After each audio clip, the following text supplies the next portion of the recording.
Hey guys, and welcome to the next tutorial in how to make your own stop motion short.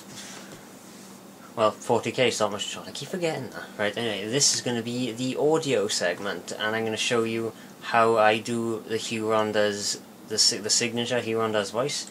I'm going to show you how to achieve the Space Marine kind of Vox kind of talk thing. I'm going to show you how to do it. It's all done on a free program. It's done on Audacity, anyone can download that. And I'm also going to show you how to think about coming up with different voiceovers for different characters as well. So first of all let's start up Audacity.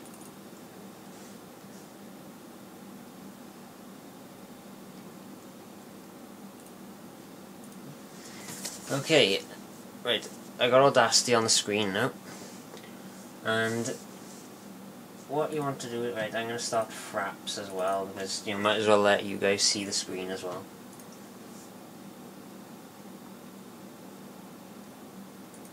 Right. 2 seconds. F9, good, right. There you go. Right, so, to do the Huron Does voice, naturally, first of all, you have to do the mic. Now, this is the microphone I'm using. I'm using a Samson CO1 Studio condenser mic now, but I wouldn't recommend splurging money out for something like this unless you're dead serious about keeping it going and whatnot. Believe it or not, I've only used this once on one of my Huron Does, on the most recent one. Up until then, I was using the microphone in my head, in my handycam, in my webcam. So that shows you how easy it is just to do simple things like that. All I'd recommend is if you're going to use that, make sure you're well away from your computer, because my computer has a few fans in it and it's kind of loud. So, but anyway, the Huron Blackheart voice I do. Right, now the simplest way to achieve that kind of voice is basically just do as deep a voice as you can do while still being able to do certain inflections in the voice. You don't want to go so deep so that when you want to end a sentence, you don't end it on a monotone thing, because whenever you end a sentence, you always end it on a kind of lower down note. A lower note. So you want to do it just deep enough, right? So first of all, let's just do a test run, make sure the microphone isn't too loud. Let's test out the microphone. Hello? Nope. No.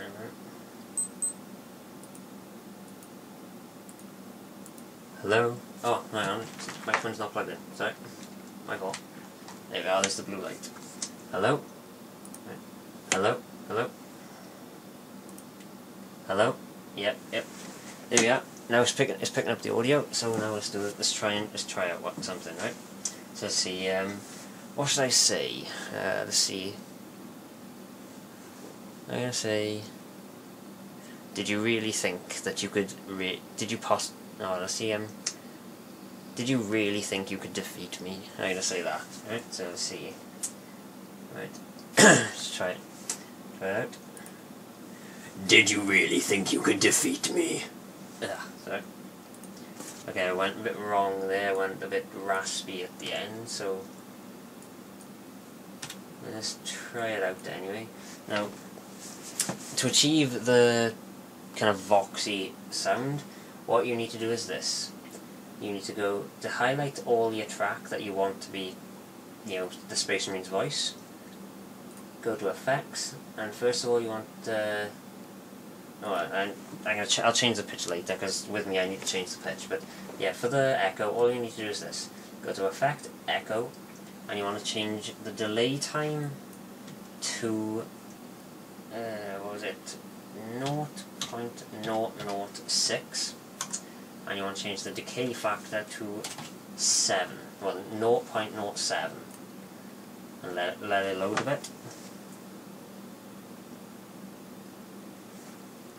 And it should sound like this. And I'm going to turn this down just in case it's too loud. Did you really think you could defeat me?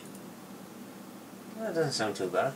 Right, and of course with me then, because my voice is so high, I need to change the pitch, and I'll change it down to minus 20,000 hertz or decibels or whatever. So it'll sound like this. Did you really think you could defeat me? And there you have the Huron Does voice. That simple. Right, so I've shown you how to do how I do Huron's voice. I realised the camera's gone kind of dark, but I just packed away my light, so never mind. Let's see. Oh.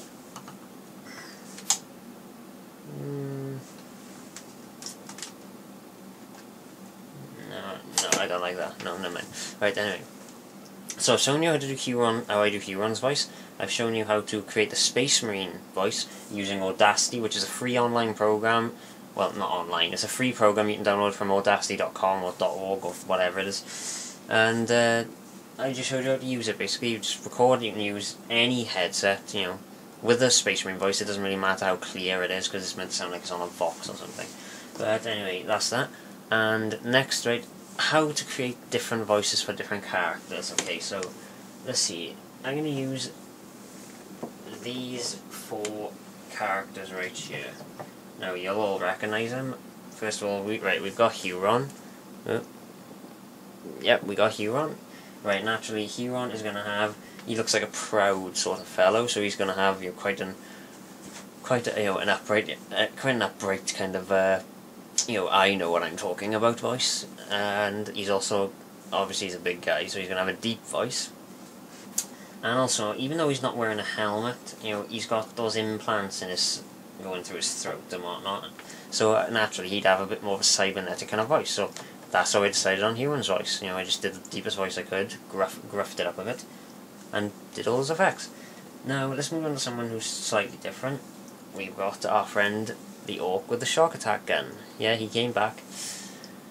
Right, with his voice, it's quite simple. Deep voice, Cockney accent. Just I think I deepened it a bit. I think I deepened it by minus 10,000. But it's basically just doing a voice like this, really. That simple. Simple, right? Now, although I didn't do the voice for Typhus, that was Mini Wargamer Dave did that, and I was shocked because I thought he was going to do something a bit more sort of kind of bubbly, kind of throaty, kind of like something like that, or something really deep and menacing or something. But no, it came out right. People kept saying it sounded like I think it was the Grey Hunter or Fevrisian Wolf from the 40k Rejects. But personally, I think it sounded more like Richard Nixon, which I thought was kind of funny. But yeah, I would have done it more of like a kind of throaty, kind of gurgly kind of voice, kind of like what he did, only a bit deeper. But yeah, that works. And of course, with Khan, I would generally try to go for a more coarse kind of, almost bipolar kind of attitude. It's like now and again he'll talk to you, or now and again he'll just talk to you, and then all of a sudden there's like you'll snap, just twitch into a snap, and he'd have more like a harsh, coarse kind of voice as opposed to a deep one. So his voice, I'd imagine his voice would kind of be more similar to the Necron I did. It's like, did you really think you could actually defeat me? Kind of something like that, But deepen it up and make it more cybernetic and whatnot. But or of course you could always say that he sounds better with Matt's voice. Now he's been played by 3 different people. Each time he's had a showing in the series. Because the time when Huron rang him up to help him fix his house, that was me. The time on the Christmas special, that was Mini Wargamer Matt, or whatever you want to call him. And on the Huron Buys a Car, that was done by my friend Jason. So basically, right, whatever voice you're doing, just make it suit whoever it is. I mean, for a normal Space Marine grunt, I'd recommend just do a normal voice. Just do your regular voice, and then for another one, do slightly deeper and make it a bit more gruff. Maybe for a veteran, like an elderly veteran, make it kind of gruff and coarse and whatnot. Of course, you know, if it's with a helmet, put the kind of echo effect I showed you to it. If it's without the helmet, generally I wouldn't bother and just make it deeper and whatnot. For someone who's like a big leader, kind of like Huron, or kind of like Marnius Calgar or something. Is it Marnius or Marnus? I don't know. Marnius Calgar, I call him. If it's someone like him, generally you want it to be a deep, booming voice, you know, like something like that or something.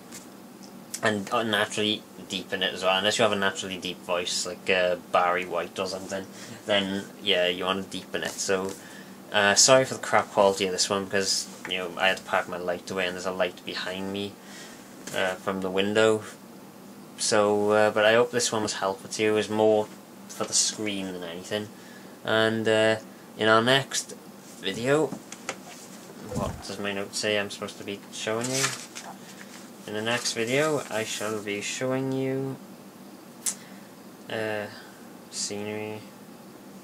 Alright, just space my voice. In the next video, I shall be showing you how to edit all your animated shots together, because before I did this, I did the stop motion scenes for the Space Marines and whatnot and Huron. The reason I'm not going to show you that is because I've already shown you how I do the stop motion thing in one of my other videos. There'll be a link to that down below, and in the next video I'm going to show you how to edit them all together, because generally what people do, they tend to put it each shot, they tend to put it one frame, and for the most part, if you don't do enough frames or enough movements per frame smoothly, it'll be a really fast, you know, erratic kind of shot. So I'm going to show you, depending on how many frames you've used for the movement and depending on what movements you're going for, I'm going to show you how to judge what kind of how many frames to have each image last, because you don't have to do it 1 frame per second, because generally to do that you need 24 frames in a second to make it look realistic and not jittery. But yeah, I'm going to show you how to do it basically, and see you in the next video. Hope you enjoyed the video. See ya.